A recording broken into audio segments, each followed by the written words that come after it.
cours sur les traitements haute température de la biomasse, donc à savoir la combustion, la gasification et la pyrolyse. Donc, on va définir c'est quoi, etc., c'est quoi les avantages, les limites de chacune de ces technologies-là. Comme vous le savez, je sais pas si Mohamed vous a envoyé mes transparents, mais il y en a beaucoup. Alors, on peut faire deux choses. Et donc, je vous demande de choisir au fait. Donc, je donne d'une manière conventionnelle ces 2 heures-là, plus les 2 prochaines heures. Donc, ça peut être fait comme ça, tout en acceptant bien évidemment vos questions. Ça va être avec plaisir, bien évidemment. Donc, ça, c'est une façon de faire. L'autre façon de faire, c'est que de prendre ces 2 heures-là et de passer assez rapidement sur pratiquement tous les transparents. Donc, à peu près tout, en 2 heures. Donc, ça va être. Et ensuite, les 2 prochaines heures, je ne fais que répondre à vos questions. Donc, dans ce cas-là, si vous choisissez la deuxième façon de faire, ça va être plus bénéfique si et seulement si vous prenez le temps de lire tous les transparents et de préparer vos questions. Donc, si vous faites ça, la deuxième méthode est extrêmement rentable. Si vous ne le faites pas, il vaudrait mieux avoir un cours traditionnel. Alors, je vous demande, donc, est-ce qu'on choisit la méthode 1 ou la méthode 2?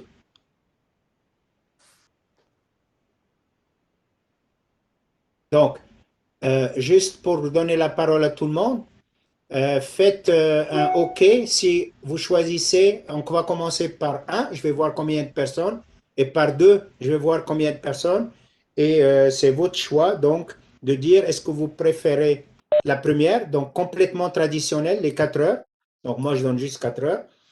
Ou alors la deuxième méthode, je répète pour que ça soit clair, 2 heures de cours, vous lisez tous les transparents chez vous, vous préparez les questions et on se prend 2 heures pour répondre au détail à toutes vos questions.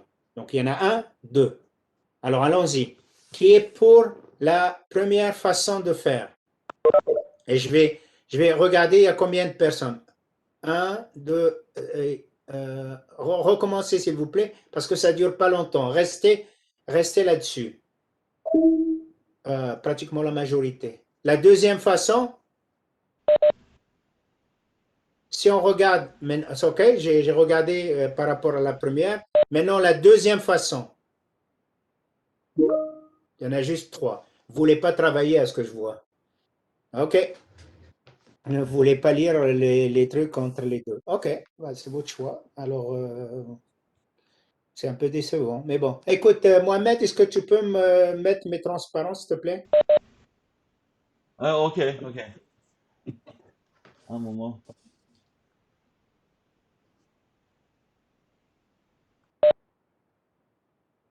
Donc, on va commencer tout de suite. Mohamed, j'imagine que tu as bien caractérisé la biomasse.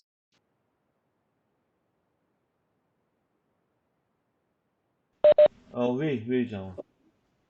Lorsqu'on traite, surtout lorsqu'on est à haute J'avais- température, lorsqu'on parle ici des traitements thermiques, bien évidemment, lorsque vous traitez une matière aussi complexe que la biomasse, il faut savoir de quoi on parle au départ. Donc, avoir la composition élémentaire, c'est excessivement important.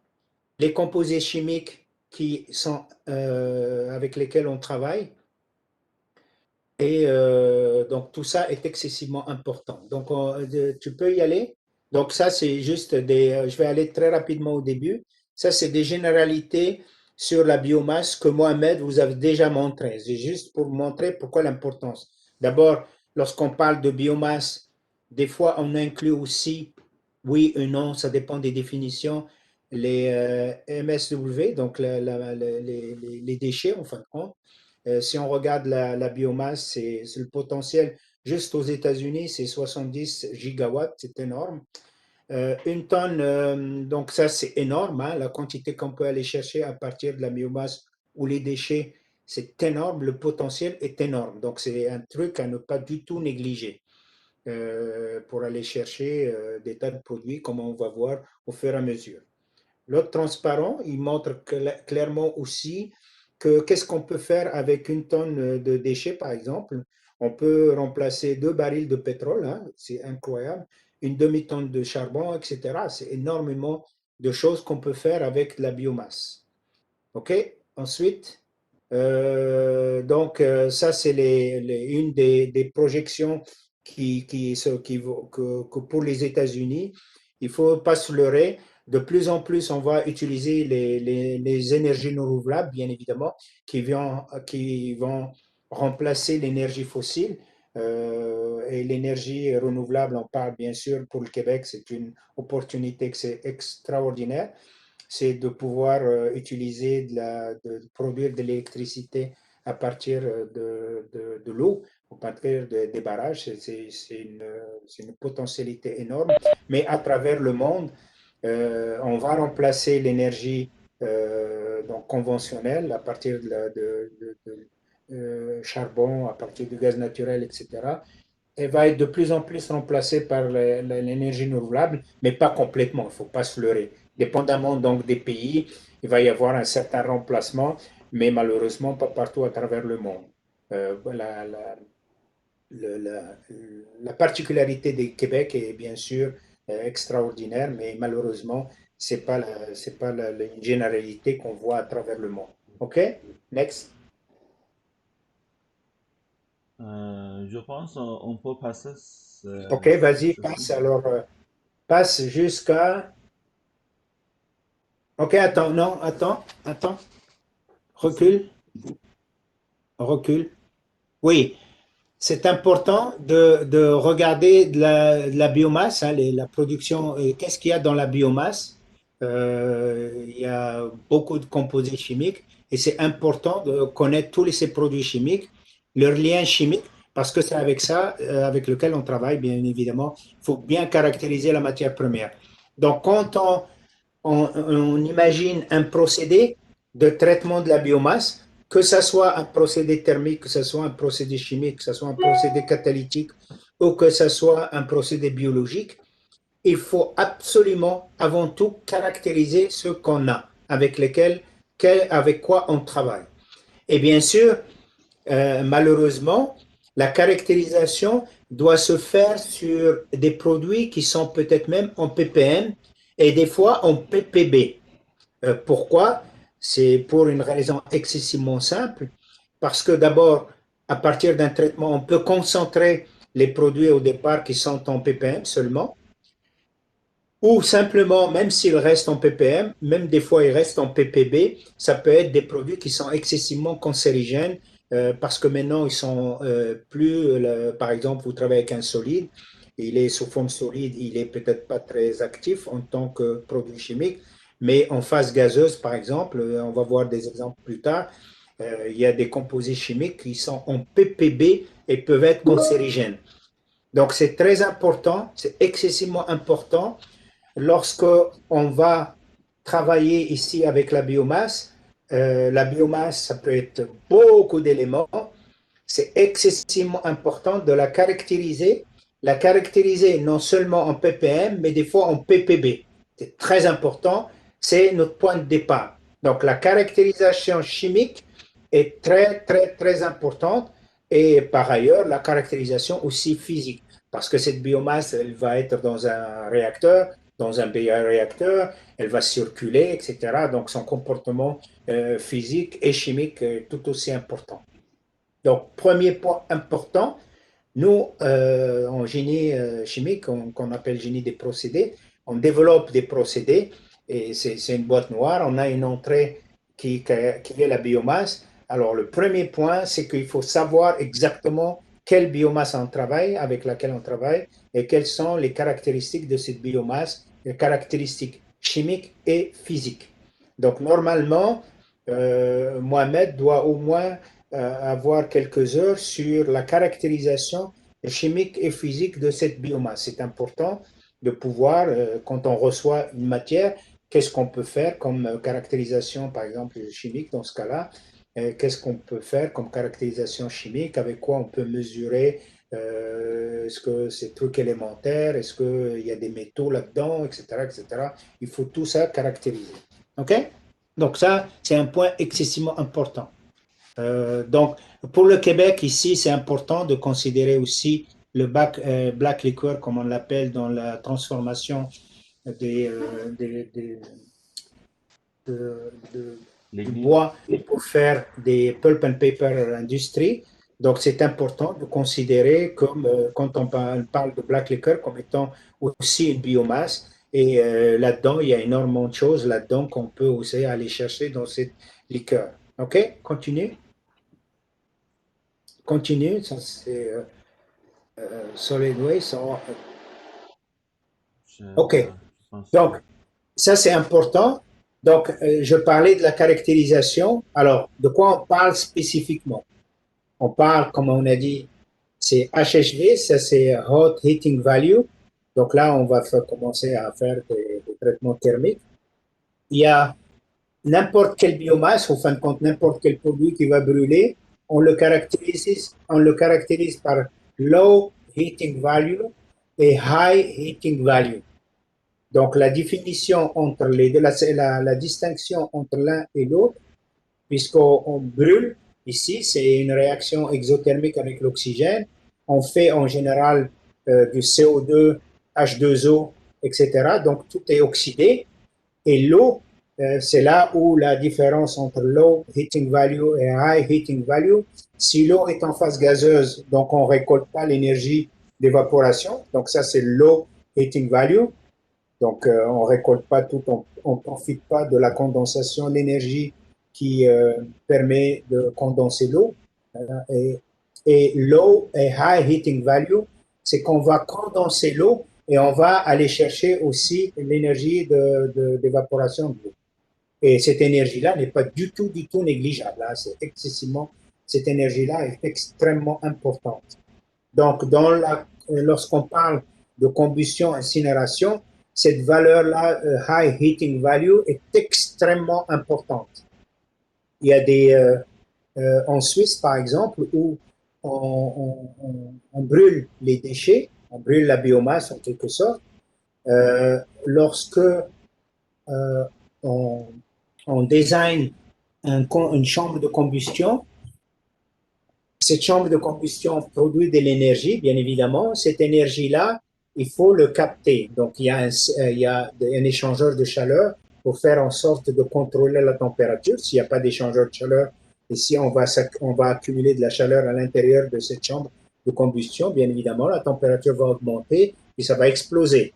Donc, il faut absolument qu'il y ait un échangeur de chaleur qui contrôle la température. OK? Maintenant, la question fondamentale est la suivante. C'est que la qualité du produit, et ça c'est une caractéristique aussi de la biomasse et des déchets, la qualité des produits varie beaucoup dans le temps. Beaucoup. Ce n'est pas un procédé conventionnel. Un procédé conventionnel, la variabilité de l'entrée est quand même relativement constante. Alors que là, lorsqu'on parle de biomasse, la variabilité à l'entrée peut poser de gros problèmes de procédé. Alors cette variabilité, imaginons que vous avez conçu un échangeur de chaleur qui peut enlever une certaine quantité de chaleur, et si vous rentrez avec une matière qui permet de produire moins d'énergie, vous allez continuer à enlever beaucoup de chaleur. Et donc la température de votre chambre de combustion, elle va diminuer jusqu'à ne plus être possible de brûler ce que vous voulez brûler. Et donc ça, c'est une caractéristique extrêmement importante sur le design de la chambre de combustion. Et à un moment donné, en Suisse, par exemple, les gens enlevaient les plastiques, ils recyclaient les plastiques d'une autre manière. Et malheureusement, la quantité qu'il y avait à brûler n'avait plus la même énergie. Et donc, qu'est-ce qu'ils ont fait? Ils sont allés chercher du plastique qui venait de France pour essayer d'alimenter leur chambre de combustion parce que si on n'alimente pas une matière qui a assez d'énergie, ben, la température va refroidir et vous ne pouvez plus donc brûler cette matière-là. Donc, high heating value ou low heating value qui est caractéristique de la biomasse est extrêmement important. OK? Ensuite, la quantité d'eau, bien évidemment, qui vient diminuer. Non, attends. La quantité d'eau qui vient, bien sûr, aller absorber l'eau. Et on a parlé de l'évaporation de l'eau qui coûte très cher en termes énergétiques. Donc, plus vous avez une matière qui est humide, plus vous allez diminuer drastiquement la quantité d'énergie qui va vous permettre, par exemple, de faire de l'électricité. Le H, donc ça, c'est lorsque vous brûlez tout, c'est ce qui va rester. Donc là aussi, il faut avoir une idée qu'est-ce qu'on fait avec cet H-là dans une unité industrielle. La quantité de soufre, c'est très important parce que vous avez des émissions. Le soufre va se transformer en général en SO2 si vous faites une incinération, une combustion. Donc vous faites SO2, donc il va falloir, on ne peut plus maintenant émettre le SO2, il y a des restrictions. Donc il faut absolument regarder qu'est-ce qui va se passer là-dedans. Le chlore on va revenir à la problématique du chlore, qui est un problème extrêmement grave lorsqu'on brûle, par exemple, de la biomasse qui contient du chlore. Donc, ça peut être dramatique, les produits qu'on va faire, etc. Donc, tout ça se ramène toujours à la même chose. Lorsqu'on travaille avec de la biomasse, il faut absolument bien la caractériser. OK? Ça, c'est clair. La caractérisation de la biomasse est excessivement importante. Et ce n'est pas parce que vous avez caractérisé des pourcentages que c'est suffisant. Comme j'ai mentionné, il faut aller chercher des ppm et des fois des ppb, des traces, parce que c'est ça qui va être émis dans l'atmosphère et qui peut être dramatique d'un point de vue purement santé-sécurité. OK? Donc, rappelez-vous quelque chose de très important. Je travaille avec de la biomasse. La biomasse, ça veut dire beaucoup de choses, comme Mohamed vous a montré. Cette biomasse doit être absolument caractérisée pour qu'on puisse faire la suite. Et la caractérisation, il faut aller au pourcentage des composés chimiques, les ppm et les ppb. OK? On passe à l'autre. Vous pouvez poser des questions, hein. Au fur et à mesure, vous êtes complètement invité. Si je vois quelqu'un qui lève sa main, c'est avec plaisir que je répondrai à la question. OK? On continue. Continue. On va aller rapidement. Donc, OK. Donc, maintenant, j'ai caractérisé la biomasse. Et qu'est-ce que je peux faire? Est-ce que je peux faire une combustion incinération? Est-ce que je peux faire une gasification? Est-ce que je peux faire une pyrolyse? Alors, on va rentrer dans les définitions. C'est quoi d'abord, c'est quoi l'un, c'est quoi l'autre, et qu'est-ce qu'on peut faire à travers ça? Donc, ça, c'est la base du cours. Non, attends. Mohamed, can you Oui, wait until I told you to return back, please? ok. OK, thanks. Donc, d'abord, lorsqu'on prend la biomasse et puis on injecte beaucoup d'oxygène, donc beaucoup plus que la stéchiométrie. Ça, c'est une combustion ou incinération.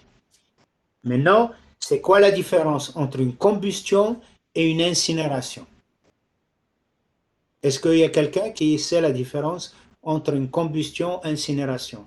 What is the difference between combustion and incineration? Maybe with the incineration, we degrade the components, and with combustion, we are just burn it. I mean, no, the combustion, the thing is at the end, I just want to have CO2 and water. And with incineration, I just want to degrade the components. Excuse me, Professor. Yeah, sure.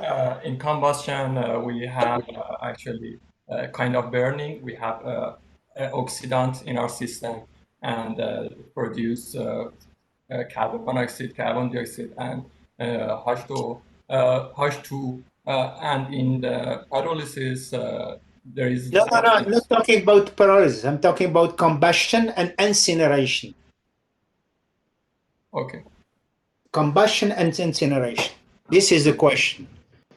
It's exactly the same thing. Exactly. To oxidize the whole carbon, the whole hydrogen, everything. It's exactly the same term in terms of réaction. C'est exactement la même chose en termes de réaction. Mais le propos est différent. The objective is different. The combustion is to mainly you have to produce electricity and heat. This is your goal.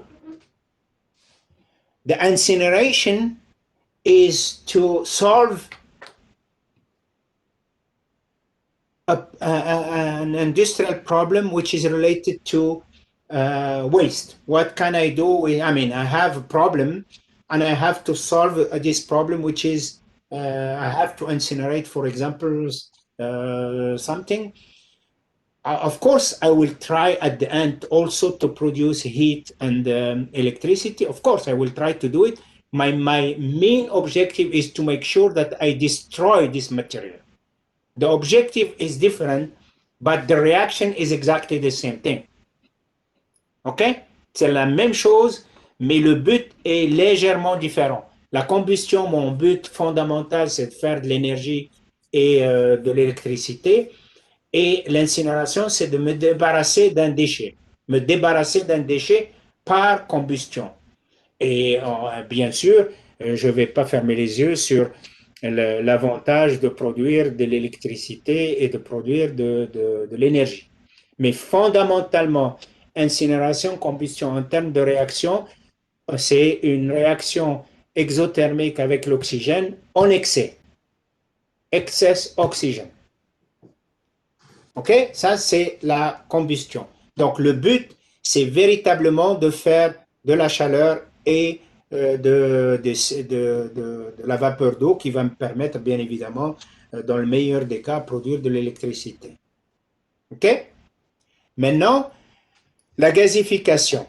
La gasification, c'est quoi? C'est je diminue, je monte ma biomasse à haute température et je casse les liaisons sans pour autant brûler la biomasse. Donc, c'est une réaction excessivement endothermique, puisque je casse les liaisons, je casse tout, je casse n'importe comment, je casse les liaisons. Donc, c'est une réaction endothermique en général, sauf qu'on veut, industriellement en général, on veut qu'elle soit autothermique. Autothermique, ça veut dire qu'on ne donne pas de l'énergie. Donc, la solution serait quoi?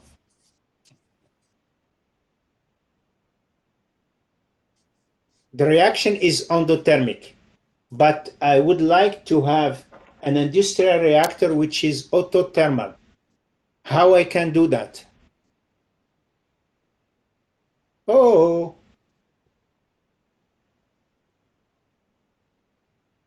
I'm asking this question because usually that is what is done in industry.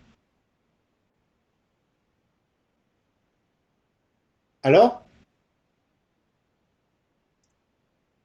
Ben, c'est simple. Mais- On ramène un peu d'oxygène pour brûler une partie de la biomasse et comme ça, on a en même temps une réaction endothermique et une réaction exothermique et on s'arrange pour que tout soit autothermique. Donc, Mohamed, you give them one exercise that for gasification you have, for example, one or two reactions which some enthalpy of this reaction, we say the endothermic reaction, and you see how much overall, how much I have to put an oxygen to make sure that the reactor will be autothermal. Yes, the next Okay. TD is we will do that. Yes. OK. Et en général, on est à peu près, comme ordre de grandeur, on est à peu près à 30% de la stéchiométrie. Bien sûr, si on a la stéchiométrie, on va tout brûler. Donc, il faut être en bas de la stéchiométrie. Donc, en bas de la stéchiométrie, c'est en général, on parle de 30%. Donc, en fin de compte, on brûle 30% de la biomasse pour avoir l'énergie suffisante pour faire les autres réactions qui sont endothermiques. Alors, la gasification, le but de la gasification, c'est vraiment de casser vraiment toutes les molécules, les petites, jusqu'à atteindre deux molécules excessivement importantes, à savoir du CO et de l'hydrogène. Pourquoi le CO et l'hydrogène? C'est fondamental. Si vous prenez un Lego, c'est comme les Lego initiaux fondamentaux, c'est le CO et H2. Et maintenant, avec ces pièces de Lego, on peut les monter ensemble et pour faire n'importe quelle pièce. Alors, exactement dans ce cas-là, c'est ça ce qu'on fait. On fait du CO et de l'hydrogène, et bien évidemment CO2 et l'eau qui viennent de la combustion du reste de la biomasse, pour faire fondamentalement du CO et de l'hydrogène. Ce CO et cet hydrogène-là, on va le combiner par la suite pour faire des produits à très haute valeur ajoutée. On peut faire du biodiesel, on peut faire des tas de produits qu'on va voir par la suite. Ça, c'est la gasification. OK? Et il y a bien sûr gasification catalytique dans ce cas-là, c'est qu'au lieu de, malheureusement, lorsqu'on fait de la gasification conventionnelle, il y a le CO et l'hydrogène peuvent réagir très très rapidement pour faire des grosses molécules, c'est ce qu'on appelle du tar. Donc c'est des molécules qui sont dégueulasses. Et avec ces molécules-là, qu'est-ce qu'on fait? On peut faire de la gasification catalytique cette fois-ci pour baisser la température de réaction et s'assurer qu'on ne forme pas du tout des tares, par exemple, et on forme beaucoup plus du CO et de l'oxygène. CO et l'hydrogène, pardon. Donc ça, c'est la gasification. Est-ce que vous connaissez une usine au Québec qui fait de la gasification?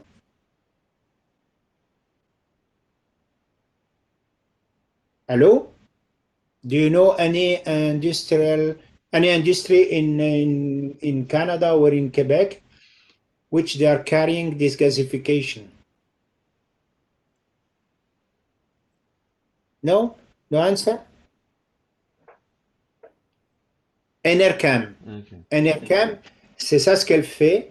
C'est le procédé qu'ils ont développé. C'est à partir de copeaux de bois. Ils font de la gasification pour faire fondamentalement, comme je viens d'expliquer, du CO et de l'hydrogène. Et avec le CO et l'hydrogène, ils font du méthanol. Donc ça, c'est du méthanol produit en deux procédés. Un premier procédé, c'est la gasification. Un deuxième procédé, c'est la réaction du CO avec l'hydrogène pour faire du méthanol. OK? Des questions là-dessus? OK. Alors, et troisième procédé dans lequel on va parler, c'est la pyrolyse. La pyrolyse, cette fois-ci, il n'y a pas du tout d'oxygène. Donc, on n'a pas du tout d'oxygène. Donc, c'est endothermique. C'est pas si endothermique que la gasification parce que d'abord, la température est moins élevée. Je vais revenir sur les températures. La température est moins élevée. Puis, on casse moins de choses. On casse un peu n'importe comment. Donc, on va pas descendre jusqu'au CO et l'hydrogène, la pièce de Lego, on va pas descendre jusque-là. On va faire à peu près, on va casser n'importe comment. Les liaisons les plus faibles vont être cassées. Les liaisons plus fortes, par exemple des liens covalents, vont être difficilement cassés, dépendamment bien sûr de la température et du temps de séjour. On casse n'importe comment. Et puis, on produit des tas de choses. Donc, une pyrolyse d'une biomasse, il ne faut pas se leurrer, on fait peut-être 1000, 2000 produits. J'ai un de mes amis qui est prof à Western Ontario. Lui, il fait de la pyrolyse de feuilles de tabac. Vous voyez que la consommation de tabac a beaucoup diminué. Il est en Ontario. On cultive le tabac.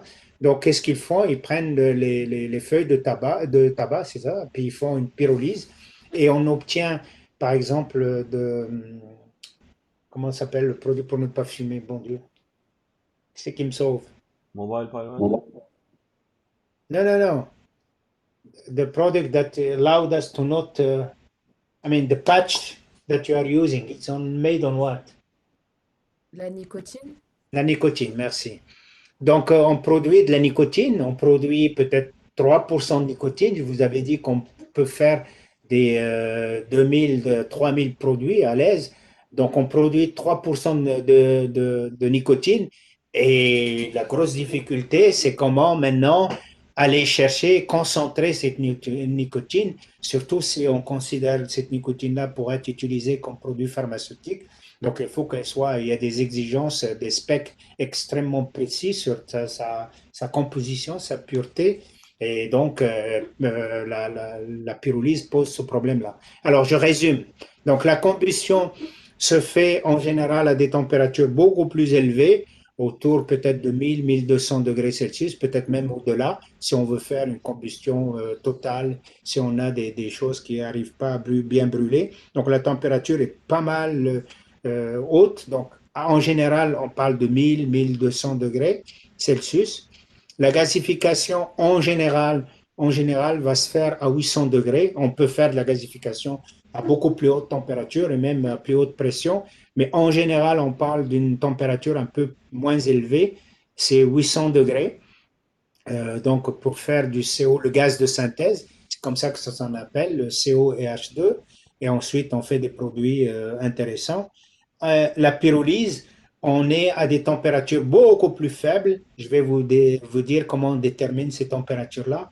On fait des réactions à beaucoup plus basse température, peut-être 350, 400 degrés, par exemple, lorsqu'on veut pyrolyser, par exemple, des pneus usagés. On a développé une technologie pour une compagnie qui s'appelle Ecolomondo qui fait la pyrolyse des pneus. Donc, et la pyrolyse, comme on a une distribution énorme de produits, parce que, comme je disais, ça se passe vers 400 degrés, il n'y a pas du tout d'oxygène. Le réacteur, toute la chaleur doit venir par une source externe.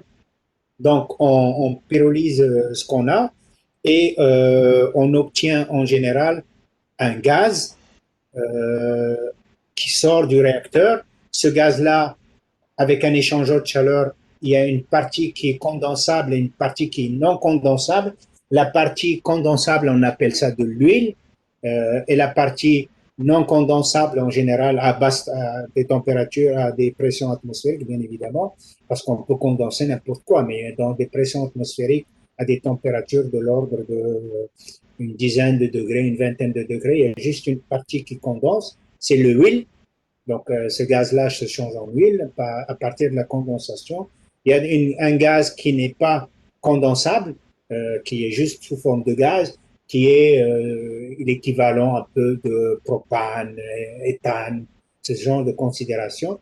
Et ensuite, on obtient aussi du char, donc du noir de carbone, qui reste dans le réacteur, qui est sous forme solide.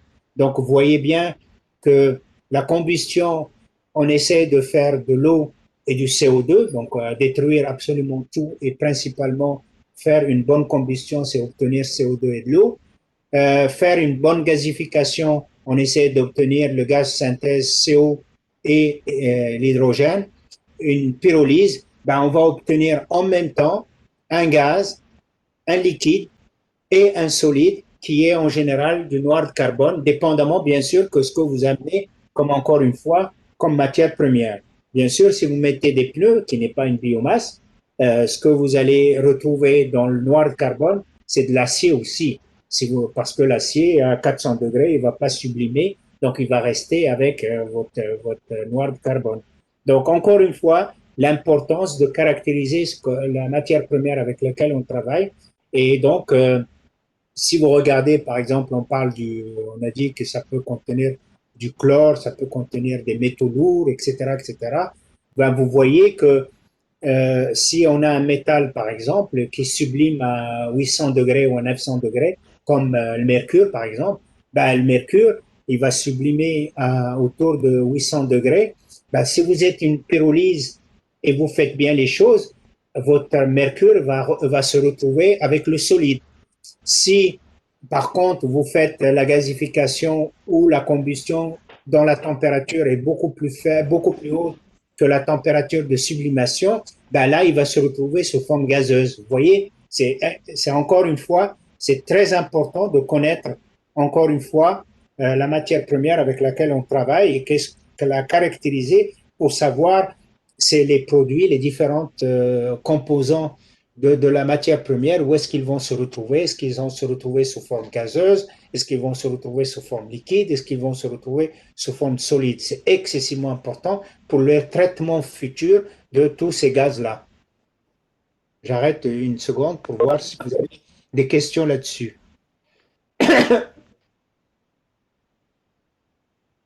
Est-ce que vous avez des questions?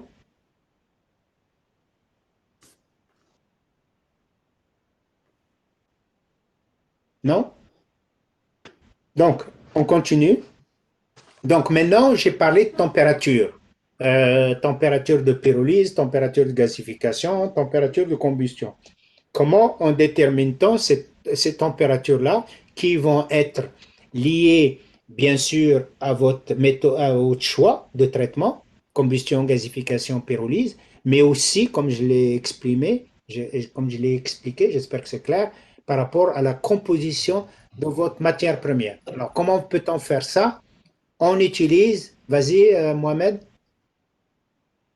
on utilise un TGA. Before that. Before. Donc ça, c'est un TGA. Non, TGA. Yeah. Ça, c'est l'appareil idéal pour connaître les températures avec lesquelles vous allez travailler. C'est excessivement important, cet appareil-là. Ça s'appelle une analyse thermogravimétrique. Donc ça, on les fixe. On a même breveté un qui est on les fluidisé, mais ça, c'est une autre histoire. Alors, qu'est-ce que c'est un analyseur thermogravimétrique et qu'est-ce que ça fait? C'est hyper important dans le choix technologique et dans les températures qui sont mises en jeu. OK? Alors, c'est quoi ce TGA? Next one.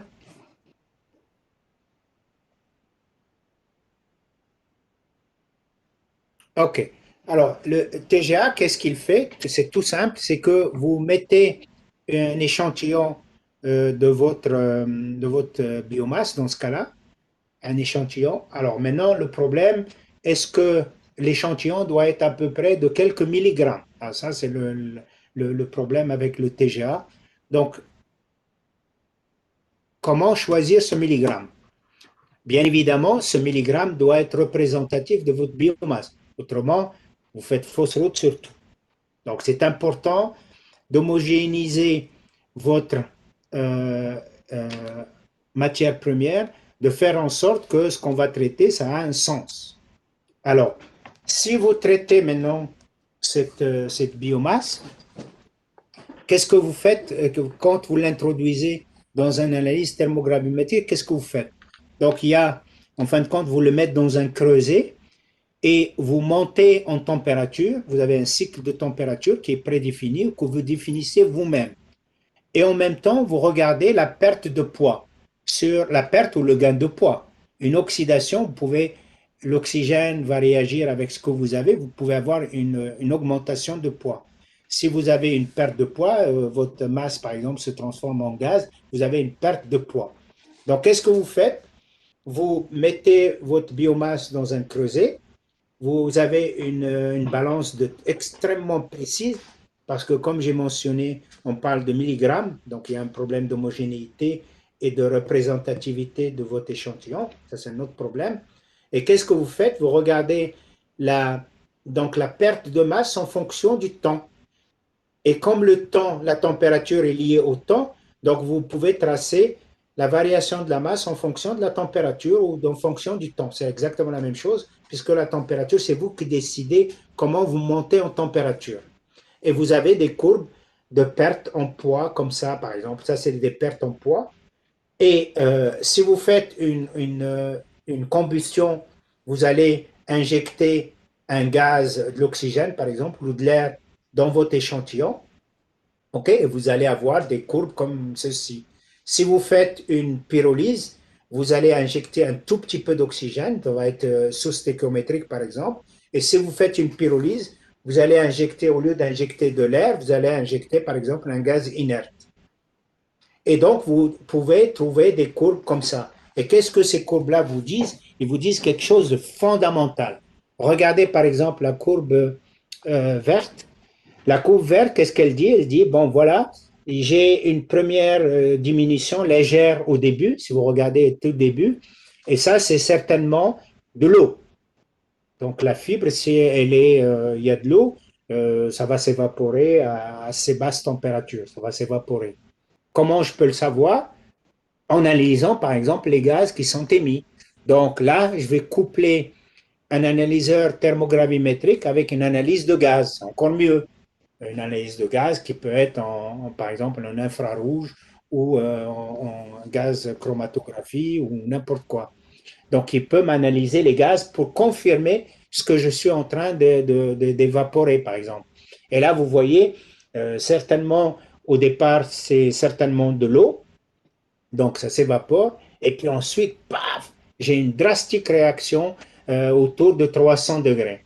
Donc, si par exemple, j'avais, dans ce cas-là, je sais ce que j'ai mis comme condition opératoire. Si j'ai travaillé dans ce cas-là, par exemple, avec un gaz inerte, je fais de la pyrolyse et je sais tout simplement que ces fibres-là vont se dégrader autour de 300 degrés, par exemple, Celsius. Et donc, et ça va me donner des indications extrêmement importantes sur mon design ultérieur, où je vais faire véritablement, par exemple, un procédé industriel, où je vais dégrader ces fibres-là. Je ne vais pas faire des réactions à beaucoup plus haute température. Je vais faire ça, par exemple, vers 300 degrés. Donc, vous voyez, à 300 degrés, j'ai quelque chose de drastique qui arrive et j'ai encore quelque chose, ça n'arrive pas, ça, j'atteins pas un plateau, il y a une bosse un petit peu verdâtre vers entre 300 et 400 degrés, vous la voyez. Donc là aussi, il se passe quelque chose là-dedans qui est pas très grande et qui, en termes de pourcentage, c'est peut-être, si vous regardez, c'est peut-être 0,05%. Euh, OK, donc ça, il y a quelque chose qui arrive entre 300 et 400 degrés. Donc là aussi, on peut caractériser l'analyse de gaz. Donc ce que j'essaie de faire ici, c'est que la fibre, elle se dégrade à un moment donné à 300 degrés, une première dégradation, et il va rester quelque chose comme 20% de cette biomasse qui est la fibre. Et ensuite, si j'augmente la température, il va y avoir encore une nouvelle dégradation qui va arriver entre 20% jusqu'à, je ne sais pas moi, un 0,5% qui va partir, il va rester peut-être 0,15%. Et 0,15%, ça c'est exactement si je fais une pyrolyse, par exemple, ça c'est le noir de carbone qui va rester à la fin. Donc, il va me rester, donc j'ai une analyse très claire qui va rester. Donc, il va me rester, par exemple, 0,15, c'est 15% qui est constitué avec dans ce cas-là, 15% de noir de carbone dans ce cas-là. Si je travaille avec du plastique qui n'est pas, bien évidemment, pas une biomasse. C'est le point rouge, par exemple. J'ai une autre dégradation. Vous voyez que le plastique, par exemple, soft plastique, qui contient pas de chlore dans ce cas-là, vous voyez que le comportement est absolument pas du tout pareil. Donc, le comportement peut être différent, bien évidemment. Et là, si je veux dégrader le plastique, vous voyez que si j'ai mon réacteur à 300 degrés, ben, il ne va pas réussir à dégrader le plastique, puisque si je monte à 300 degrés, je monte jusqu'à la courbe bleue, j'ai à peine 0,05% qui est dégradé. Donc, c'est ça. Donc, la force de cet appareil-là, il réside dans ça. À partir de ça, on peut même faire des pseudocinétiques. Mais ce n'est pas l'objectif du cours. Donc, on peut même développer des pseudocinétiques. Mohamed, pour ceux que ça intéresse, il pourra donner des articles. On a publié beaucoup là-dessus. Il pourrait donner des articles où comment, à partir d'une telle mesure, comment développer des cinétiques de réaction et comment, par exemple, à partir de ces cinétiques-là, comment faire en sorte de faire un design industriel d'une unité beaucoup plus grande, par exemple. Ok. Est-ce qu'il y a des questions?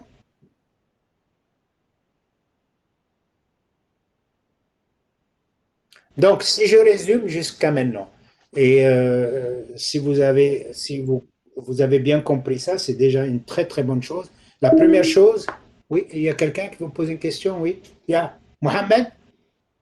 Go ahead. Excuse me, Professor. I didn't understand the French in this diagram, but I have a question myself.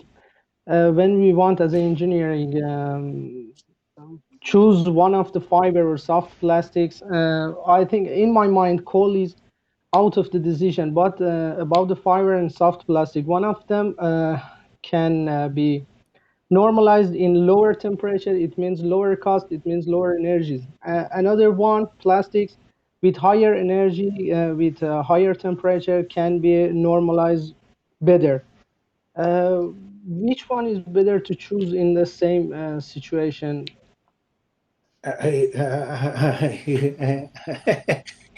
Your question is very strange to me. Why? Why do you think that your question is strange?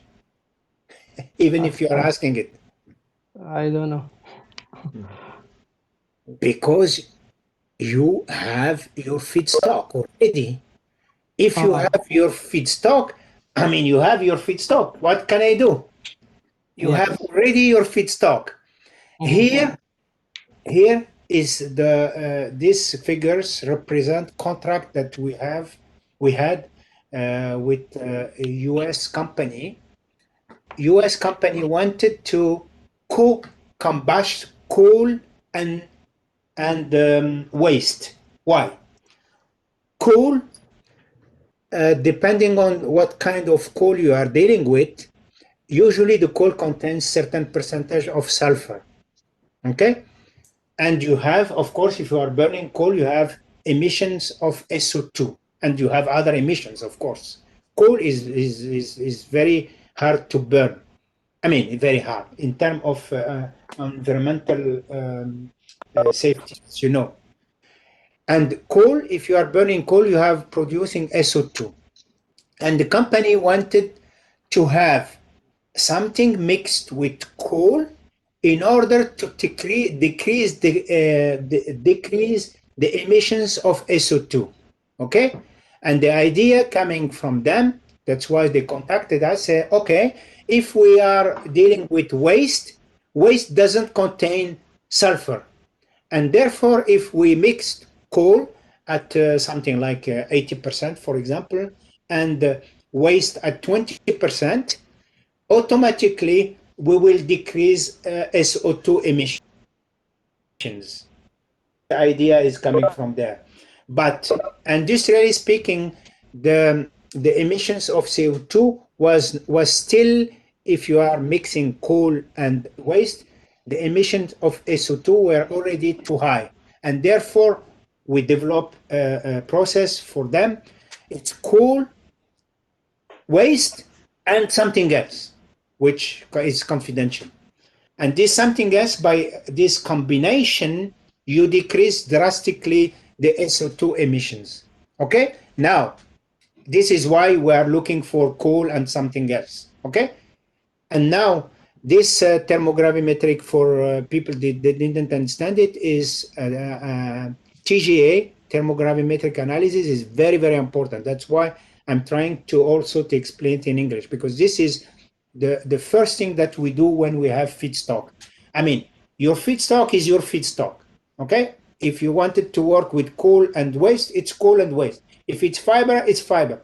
If it is some specific biomass, it's some specific biomass. It's mix of biomass, it's mix of biomass. But your feedstock is your feedstock, okay? And what you do in order to see what is the decomposition of what is your characteristic temperature that you are going to choose in order to carry out your combustion, your gasification, or your pyrolysis. What you do, you start, as I was explaining many times, composition. Second is thermogravimetric analysis. Is you put your milligrams of your feedstock into crucible, and you have a microbalance, and you increase temperature with time. And what you plot here is the change in mass, which can be positive or negative. Here it's negative because you are losing mass in terms from solid to gas.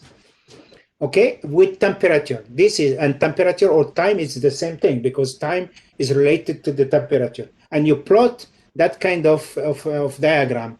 And of course, if it is, for example, I'm just guessing here, if it is pyrolysis, for example, what you do, your gas, you put only, you don't put air, obviously, or gas, you put only inert gas. And in this case, you mimic what's happened during the pyrolysis. If you want to mimic what's happened in combustion, you put air.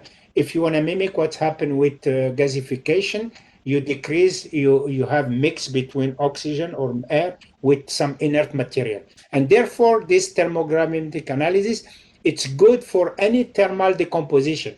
It can be combustion, gasification, pyrolysis, whatever, because you have your own choice regarding the gas that you are going to use during this reaction. Okay, and you plot this, and of course, obviously, exactly what you are saying now. If my feedstock is fiber, of course, I will choose temperature. I will choose not to go at 600 degrees C. If it is pyrolysis, for example, I will go at much lower temperature. I don't need to go at those temperature. And if I have to go for degradation of plastic, for example, soft plastic, I have to go at much higher temperature and so on. And this is exactly what I want you to know, how we can derive a temperature, operational temperature for, gasification, pyrolysis, or combustion by using thermogrammetric analysis, of course. And you see, and here from this curve, you can even derive kinetics, lamped kinetics, of course. And as I said in French, Mohammed can give you many publications that we have done, how to derive kinetics from those curves. But the question is, of course, if I have to work with fiber, my temperature of the reactor will be much lower. And I didn't present here the curve that we can have from used tire, for example. Used tire is somehow, it's more or less similar to a fiber. In this case, you can already say that the reactor will be operated at maximum temperature will be 400 degrees C. Okay? Does that answer your question, Mohammed? Yes, thank you, Professor. But I think I was watching at this situation in reverse engineering. If we had a chance to choose our feedstock, as you know, in our country, we can choose our store, and the goal is important, more important than the. It depends on what you are dealing with. As I was explaining right at the beginning, yes, the characterization of your feedstock is very, very, very important. Yes, I understand fully. Thank you. Okay. Do you have any other question? Please do so. Don't hesitate, please. I'm here to make sure that what I'm trying to say is clear and you understand something. Please. Il n'y a pas de questions?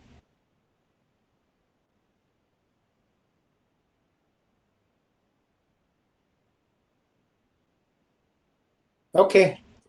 But the next week for TD, I will prepare a TGA graph under inert gas, oxygen.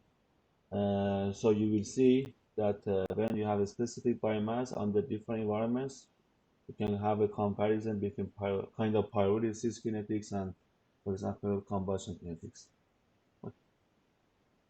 Et vous voyez la forme. Attends, juste une seconde, excuse-moi.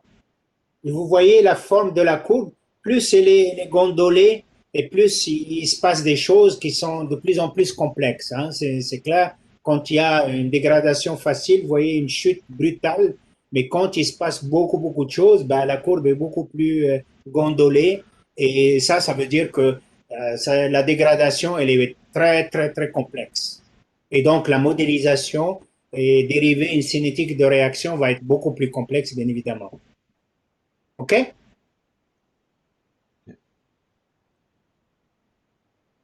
Donc maintenant, on va rentrer dans les détails. La combustion, là, on va aller très vite parce que là, c'est des choses que certainement vous connaissez. Donc, lorsqu'on parle de pollution, vous savez, le fuel est important, la stéchiométrie, l'air to fuel ratio, Equivalence ratio, je vais revenir là-dedans. Et surtout, la pollution qui est due à la combustion ou l'incinération qui pose un énorme problème. Mais je vous le dis clairement que dépendamment des pays, il y a en Amérique du Nord, on bannit complètement l'incinération ou la combustion. C'est complètement banni, surtout lorsqu'on parle de déchets. Par contre, certains pays, n'oubliez pas que certains pays ont choisi de faire de l'incinération. euh, à- il y a des matières qu'on peut recycler, bien évidemment, mais il y en a d'autres qu'on va jusqu'à l'incinération, la combustion. Juste avant de commencer ce cours-là, j'avais Sitcom de Paris. Paris font des incinérateurs et leurs déchets sont complètement incinérés. Il y en a une partie, bien sûr, qui est recyclée, mais il y a une grosse partie qui est complètement incinérée. Donc, la France, particulièrement Paris, ce qu'on fait de l'incinération. Je vais vous montrer, je pense que j'ai une photo d'une chambre d'incinération et c'est tellement bien fait que de l'extérieur, vous avez l'impression que c'est complètement un bâtiment. Et je suis sûr que des gens parmi vous qui étaient peut-être à Paris ont marché à côté, puis ils n'ont jamais su que c'était en fin de compte un truc de déchets où on fait de l'incinération. J'ai pris des photos de l'extérieur et de l'intérieur, et vous allez voir que de l'extérieur, on dirait absolument pas que c'était un procédé d'incinération. Donc, dépendamment des pays, il y a des pays où ils font de l'incinération et des pays où c'est complètement banni. Et quand on fait de l'incinération, bien sûr, il faut absolument s'occuper de la pollution de l'air là-dedans.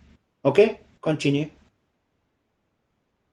Continue, là, on va aller très, très vite. Yeah, you can go very fast. Donc, la combustion. Donc, non, continue, on va aller très, très vite. Donc, je vous laisse lire tout ça. Donc, bien sûr, lorsqu'on a une biomasse à incinérer, il faut calculer combien de mégawatts on peut aller chercher, comme j'ai expliqué tout à l'heure, avec HHV ou low HSV. Donc, il faut absolument être capable de faire ça. Donc, ça, il faut absolument être capable parfaitement de faire ce genre de calcul. Je pense que la plupart d'entre vous, j'espère que la plupart d'entre vous sont complètement capables d'aller faire ces calculs-là. OK, on continue.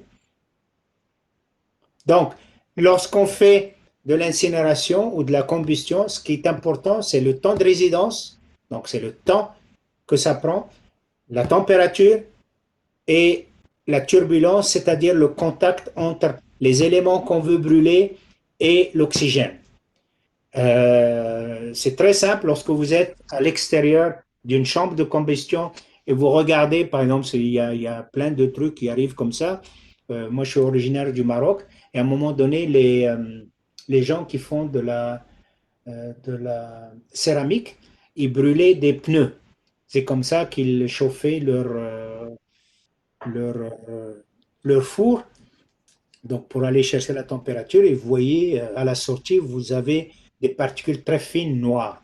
Ça, c'est typique. Ça fait que vous n'avez pas assez de temps de combustion. Vous faites des particules très fines, donc ils ont pas le temps de brûler et ils partent avec la fumée. Et donc, c'est très, très clair. Ça se voit très clairement. Euh, J'étais impliqué dans un projet de combustion. Est-ce que le Québec devrait utiliser ou non interdire la combustion du bois et chauffage dans les maisons du bois? Est-ce que vous connaissez cette problématique-là? Est-ce que vous en avez entendu parler?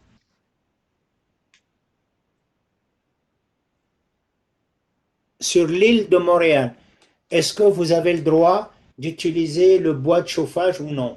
Question. Non, c'est interdit.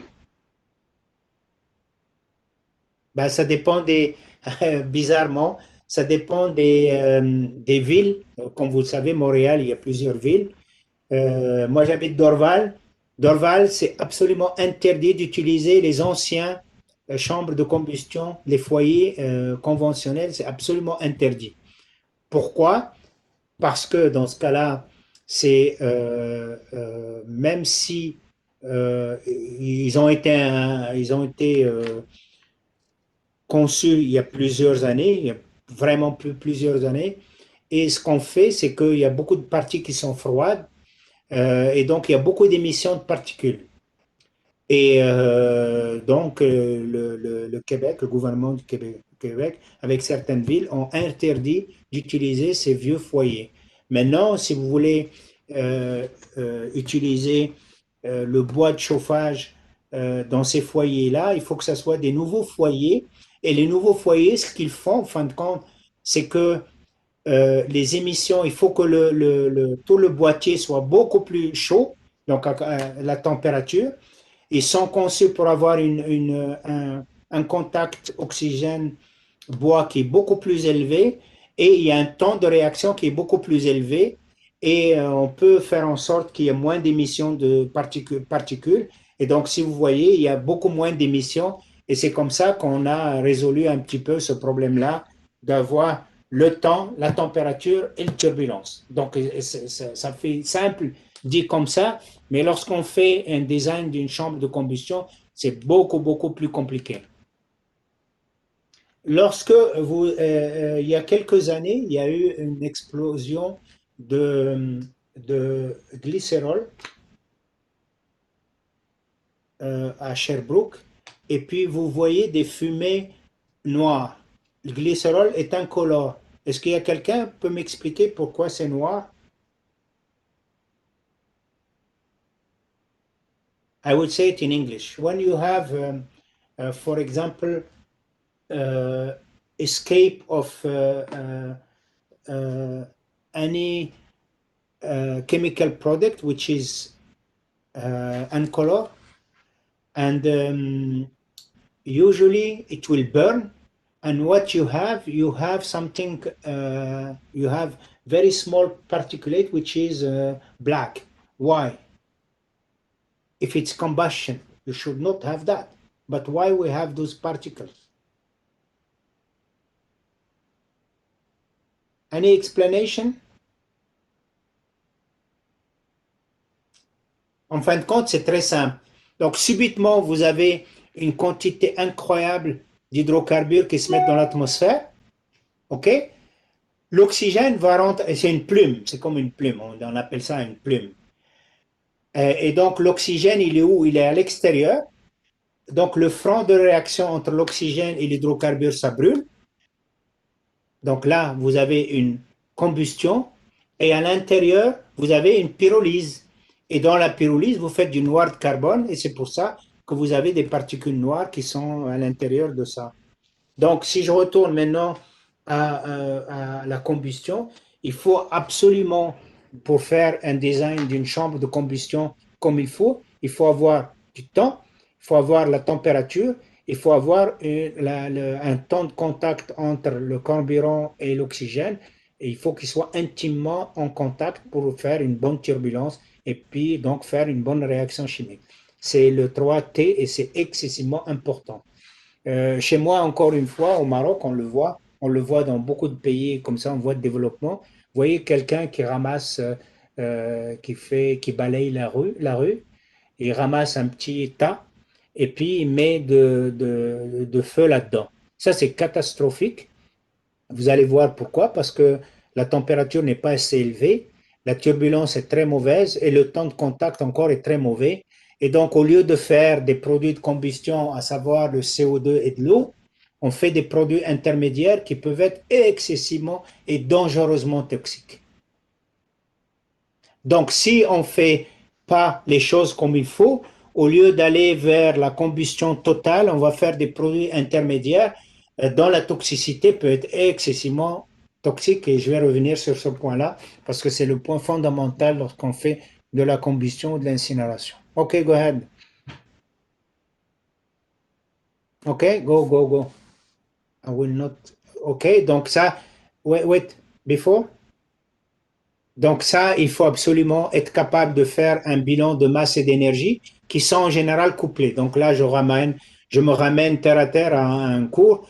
Donc il faut absolument être capable de faire un bilan de masse et d'énergie et en général, sont toujours couplés. Donc Mohamed va vous donner des exercices là-dessus pour qu'on s'assure que vous savez faire des bilans de matière et de chaleur couplés pour aussi bien d'ailleurs la combustion, l'incinération, n'importe quoi. OK, go ahead.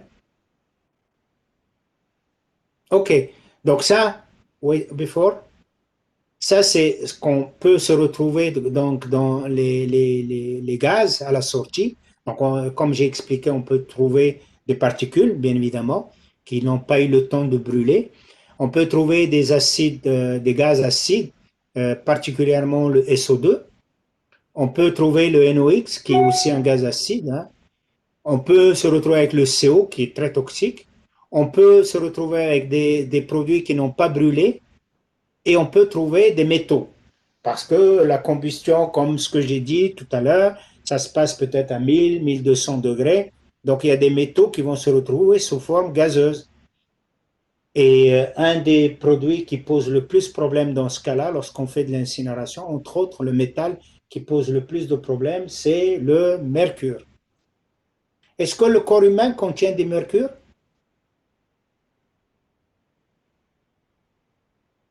Oh, a human body does contain mercury, yes or no?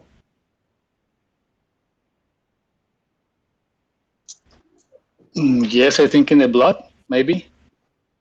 It contains a lot of mercury. That means if you go for I mean, you die, I mean, you are still young. If somebody dies, what do you think about the incineration?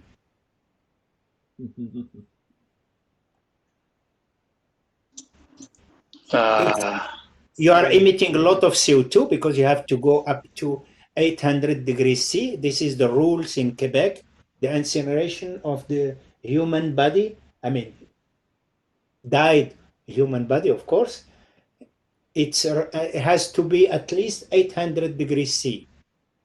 And therefore, one of the main issues that you are having is the mercury. And that's why, I mean, you could have a lot of issues regarding the emissions when you have those, incinerators. You could have a lot of problem regarding the mercury coming from your stack. That's why you have to have very good emissions system in order to clean your flue gas. OK? Encore? Donc les parties de metals, donc c'est le mercure. Et le gros problème de l'incinération, le gros problème, c'est relié en fin de compte à des produits au départ qui contiennent le chlore. Pourquoi le chlore? Go ahead. Go ahead. Go ahead. Yes. Ça c'est... Non, go ahead. Yeah. Thanks. Ça, lorsque votre produit initial contient du chlore,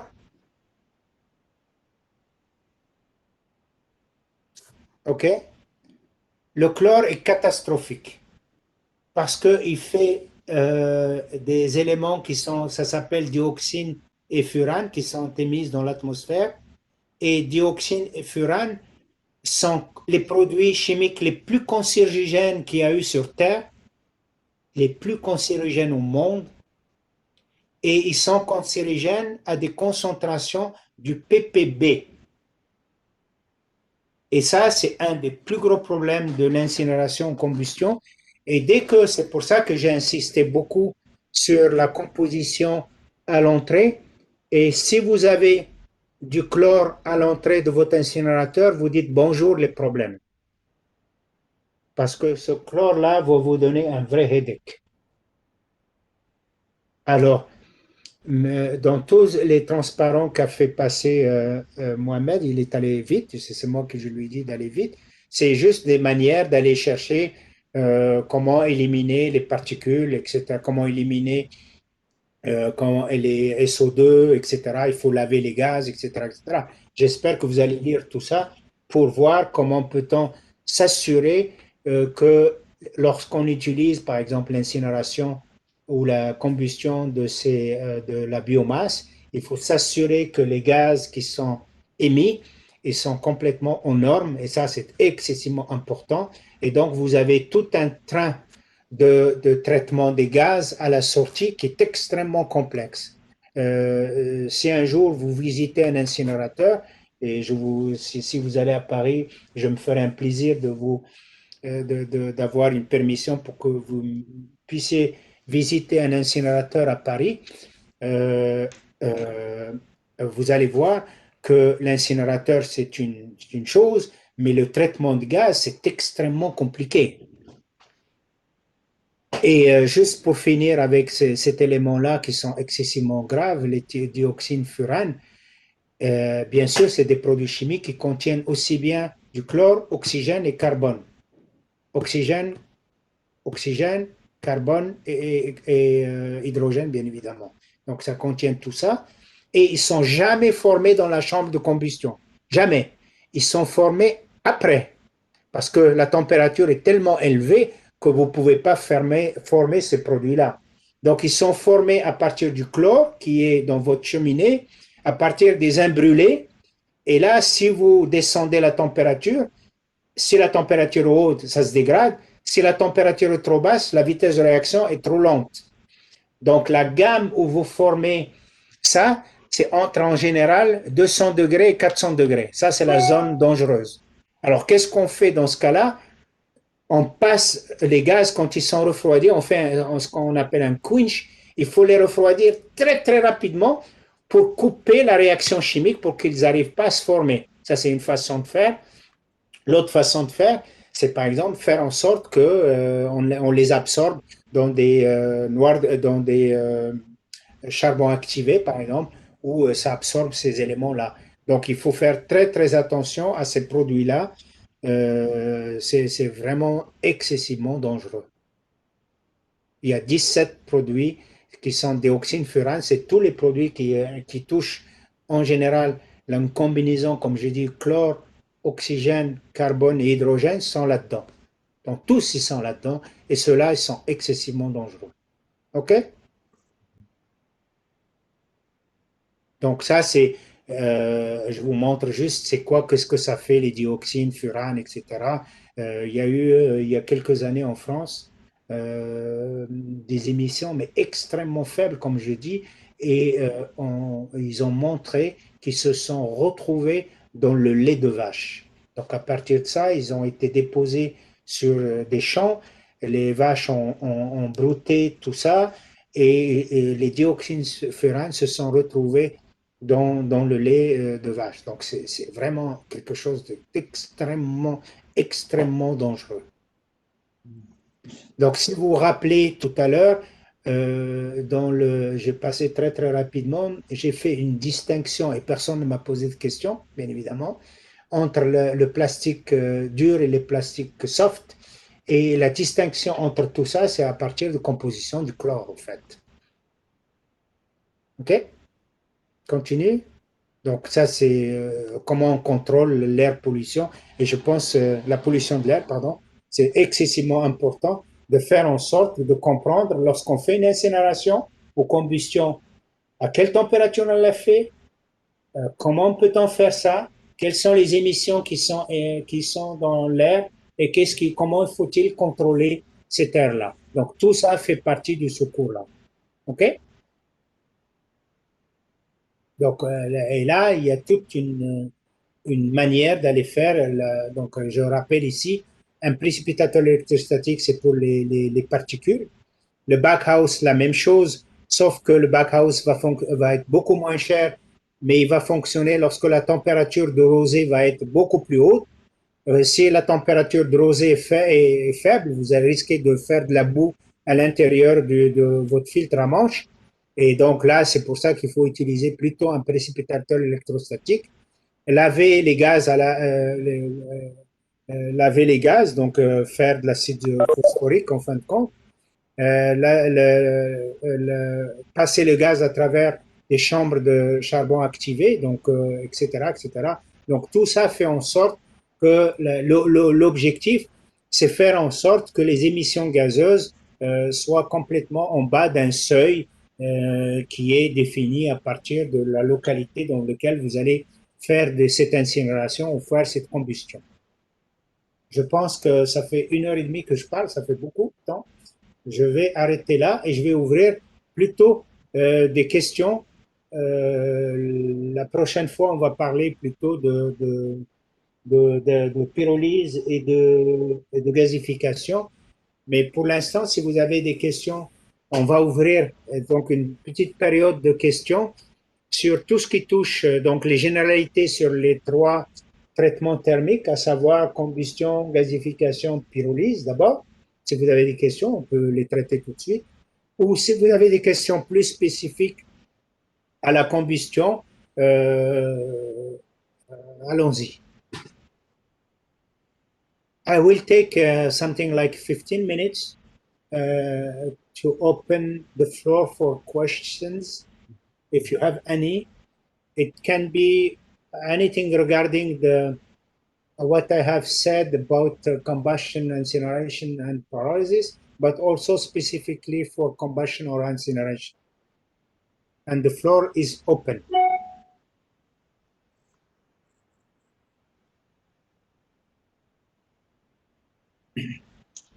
Sir, I have a small question. Regarding the pyrolysis process, I heard you said that maybe we can recover metals. So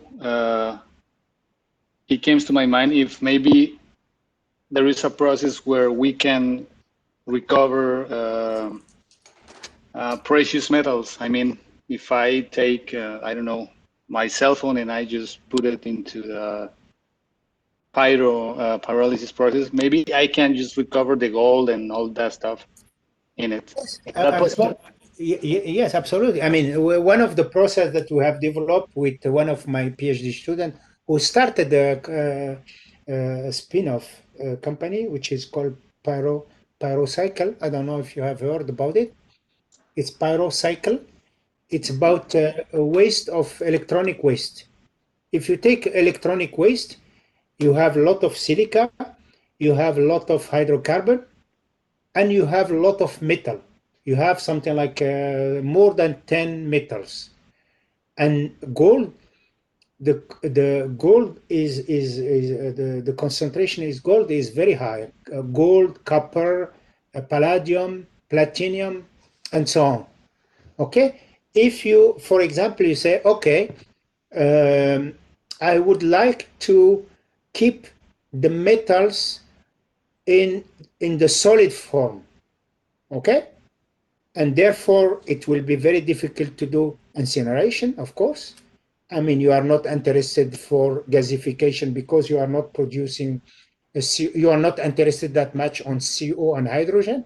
You are more interested on precious metal, and therefore you go straight forward to pyrolysis, okay? And if you do the pyrolysis and you do, for example, exactly what I have said by using this thermogravimetric analysis, TGA, and you say, okay, I will do the pyrolysis in terms of at 300, 400, whatever degrees C, when I could take advantage of all the polymers and the plastics that are in this electronic waste. It will be completely decomposed. Okay, I can do that, absolutely. And in this case, I will, as I said, I will produce gas, I will produce liquid, and I will produce solid.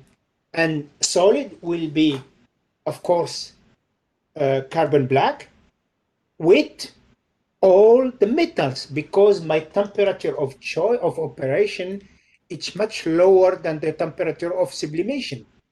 And therefore, now what I have, if I am, for example, in batch reactor, if I open the reactor, what I will find out that I am having carbon black with metals, with a lot of metals.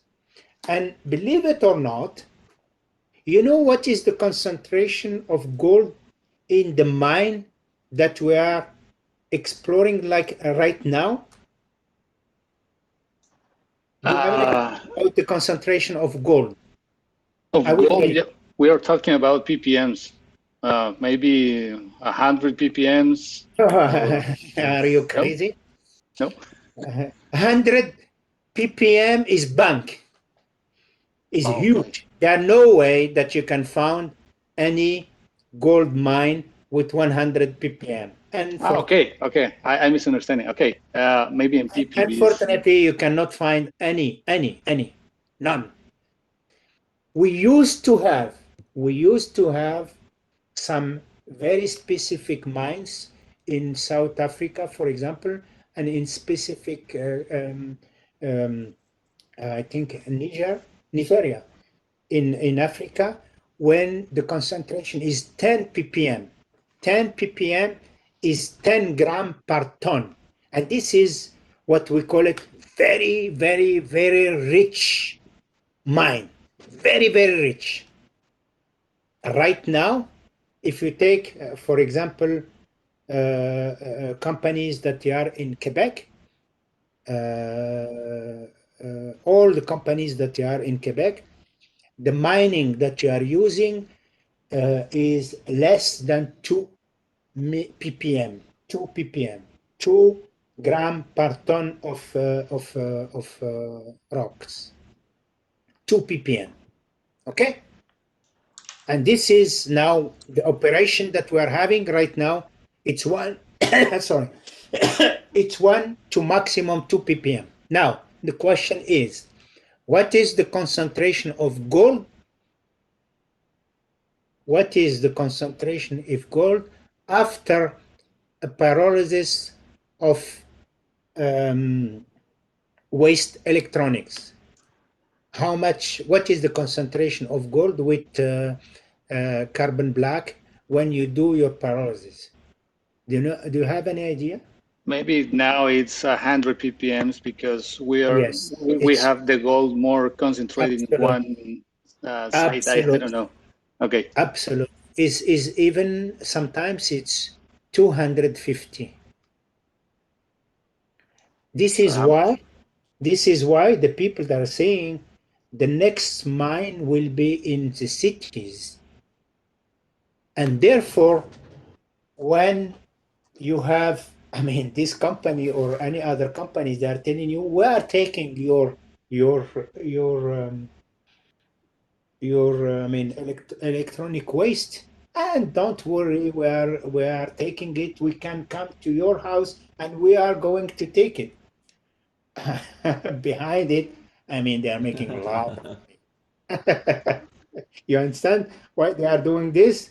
They are very happy to take your electronic waste. Very, very, very happy to take your electronic waste, because after just one phase, one step, which is pyrolysis, you are having a lot. I mean, you have having very, very much. I mean, the concentration, as I explained it, with carbon black is very, very, very high, extremely high. And this is exactly, and you are not polluting, by the way, because the pyrolysis, you are just giving some gases, which a lot of these gas can be transformed in oil, can be liquefied, and therefore all your solid will be all your metals will stay with your solid. And after what you do hydrometallurgy, and you can extract, and this is another story. I mean, this is more or less. I mean, I don't. I am telling you not the whole story about the confidentiality regarding this pyrocycle company, but the basic idea that you are bringing, and Andreas, it's absolutely true. Absolutely true. Yes. Okay. Thank you so much, sir. Any other question? This was very, very interesting question. Yeah, the last one is, can you repeat? Create your own company, Andres? No, because I have a friend. I have a friend in my country that he is actually working on that, but I don't Where know. are you from? From Spain? No, from Colombia. Colombia. Okay. But he told me something about it, and I just was, I was skeptic about it. and he actually told me that he was, he was getting a much salary each by year, and I said, no, it's impossible. But yes, so Yeah. I just wanted to, No, more absolutely. justification for that. That's it. Absolutely, yes. If you wanted to create company like that, it's more important to make sure that you have your feedstock than the process has to be, of course, has to be safe but the feedstock is extremely important to get your feedstock. Yeah, in my country, unfortunately, the ignorance of knowing what you have in your hand is a great opportunity for others, and I think is that the opportunity for my friend? But Andres, what I can tell you, and I will try to take other questions, is in the future you have to think, and everybody has to do the same thing. The waste that we are having will be feedstock in the future. Okay. And any waste, you have to think of any waste. Here we are talking specifically to biomass, but you have to extrapolate whatever I'm saying from biomass to whatever is the waste and say, okay, I have this waste from this region or from that region, from Quebec, from Colombia, from Morocco, from Spain, from whatever. And you see, I have to think now, what can we do with this waste, and how to move from problem to opportunities. This is exactly the question, and I'm quite sure. I created many companies with my student, my researchers, and this is we have to see it as an opportunity. And at the same time, which is very interesting, that you solve a problem, and also you create your own company by having a very interesting job and so on and so on. And this is how to change a problem to opportunity. Okay? Yeah, yes, sir. Okay. Thank you so much. Any other question? Excuse me, Professor. Yeah. Yes. Yeah, sure. I have a question about extracting precious metals from other matrix. For example, used catalyst. I heard about a lot of companies are working on this area, and they extract, for example, nickel, cobalt, molybdenum from this catalyst, and they make a lot of money because the percentage of precious metals in this catalyst are sometimes more than 10%. Yeah, now you are talking your feedstock could be the activated catalyst, for example, and how you can use this catalyst. Do you use catalyst in order to produce some other metals? Yes, of course. Yeah, go ahead. Yeah, of course. As I told you, everyone from us in his corner has to see if you are surrounded by a certain waste. You have to ask yourself, what can I do to solve this problem and to create new opportunity? This is coming exactly from what you are saying, from used catalyst, from what Andres was saying. From everything. I'm looking at the list of students. We have a student coming from here, from Quebec, but we have students coming from everywhere. And what I'm saying is absolutely general. In our corner, in our cities, in our areas, in our whatever, we can have some waste, and this waste, the question how to change this problem, which is a problem. Waste is a real problem. How to change this waste to opportunity, and how to use this waste as feedstock and to create value from that. And this we can demonstrate that now it is absolutely possible.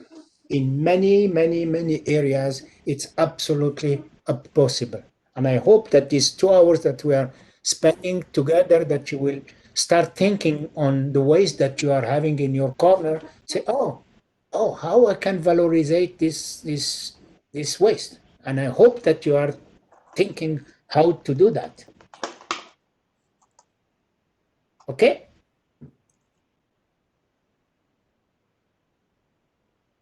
Any other question?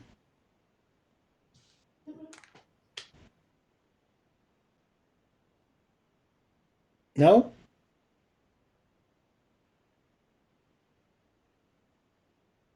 Okay. Then Okay. I will tell you good luck, a good week, and I hope that you are going to stay in good shape. J'espère que vous allez bien et que vous allez continuer à être bien en forme. Et je vous retrouve donc mercredi prochain à la même heure. I will see you next week at the same time. And please, if you have any question, prepare them. You can send me an email.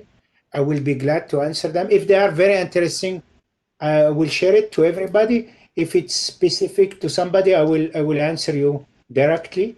But I mean, go ahead and welcome to answer any question. If I can answer, I will be glad to answer them. If I cannot, I will tell you I cannot. Okay? Okay. Merci beaucoup, Professor Shawki. Merci. Thank you. Merci beaucoup. Journée. Thank you. Merci beaucoup.